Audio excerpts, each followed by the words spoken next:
Wild battle for Bryan Mbeumo. Manchester United versus Tottenham. Barcelona back in the race for Nico Williams. Negotiations have begun. Napoli and Liverpool plot. Incredible striker swap.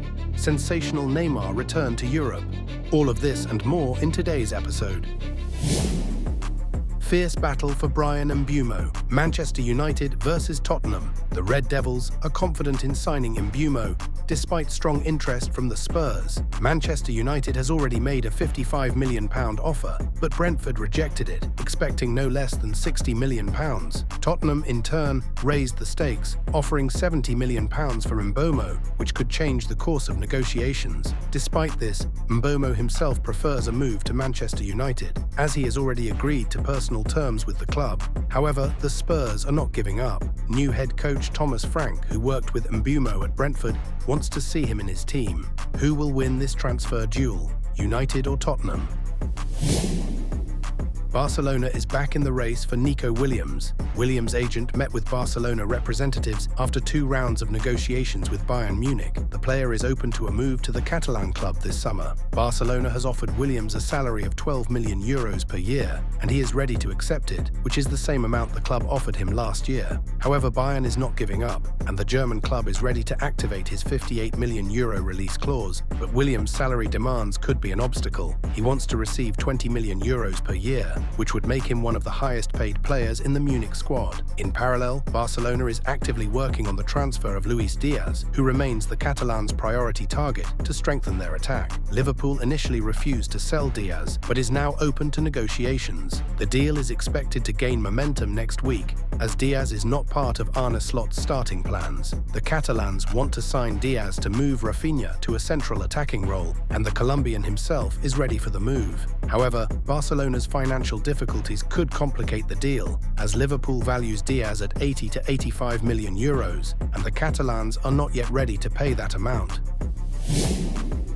Newcastle United has intensified negotiations for the transfer of João Pedro. The club received the green light for the deal after it became known that the Brazilian forward is interested in the move. Brighton is ready to sell Pedro for £60 million, and Newcastle has already registered its interest. Pedro is willing to play on the wing to support Alexander Isak in attack, making him an ideal option for Eddie Howe. However, negotiations are still ongoing, as Brighton may demand up to £70 million, and Pedro himself is considering a move to Newcastle.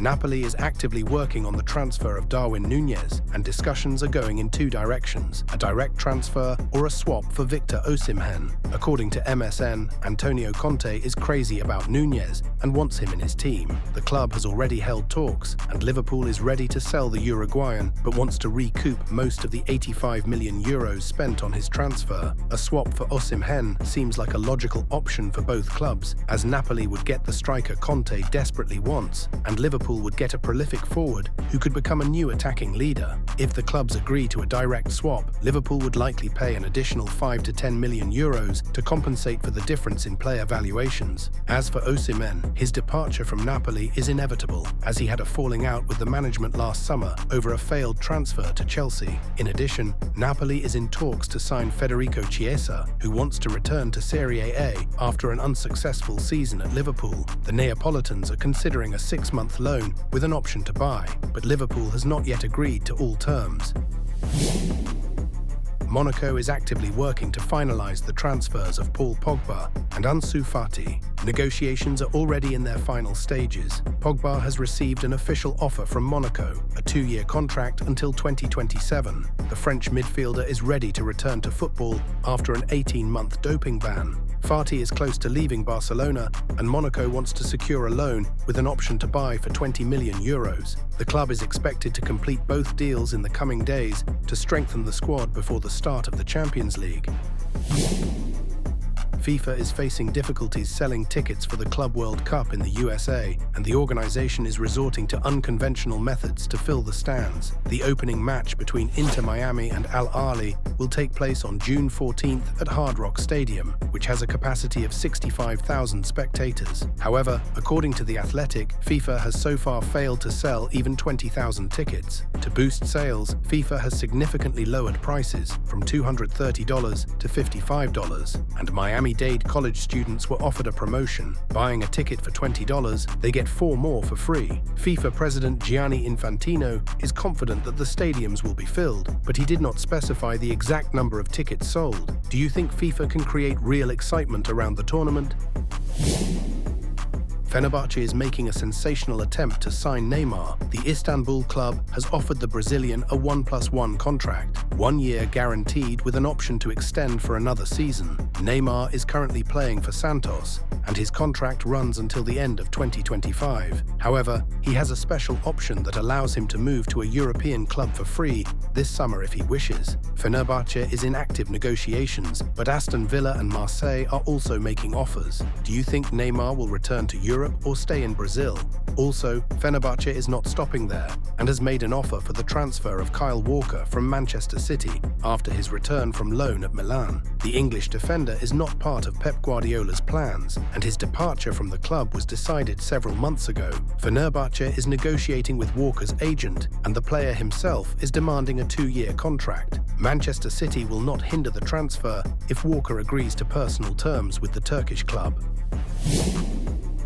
Zabarnyi is on the verge of joining PSG. The Ukrainian centre-back has agreed to personal terms with the Parisian club and is ready to sign a contract until 2030. PSG sees Zabarnyi as a key defensive player, a potential replacement for Marquinhos. However, negotiations with Bournemouth have stalled over the transfer fee. The English club values him at €70 million, while PSG is offering over €50 million.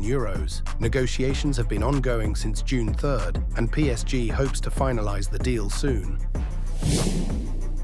Milan is actively working on the transfer of Ardon Jashari. The club has already held negotiations with Club Brugge regarding the 22-year-old Swiss midfielder, but they are currently unable to agree on a price. The Belgians are demanding €5 million more than Milan is offering. Sporting director Igli Tare is preparing for the decisive stage of negotiations to close the deal for around €35 million. Jashari is a key transfer target for Milan after the sale of Tijani Reinders to Manchester City. He has a contract until 2029, and Transfermarkt values him at €32 million. Last season, Jashari played 52 matches, scored 4 goals, and provided 6 assists, and was also recognized as the best player in the Jupiler Pro League.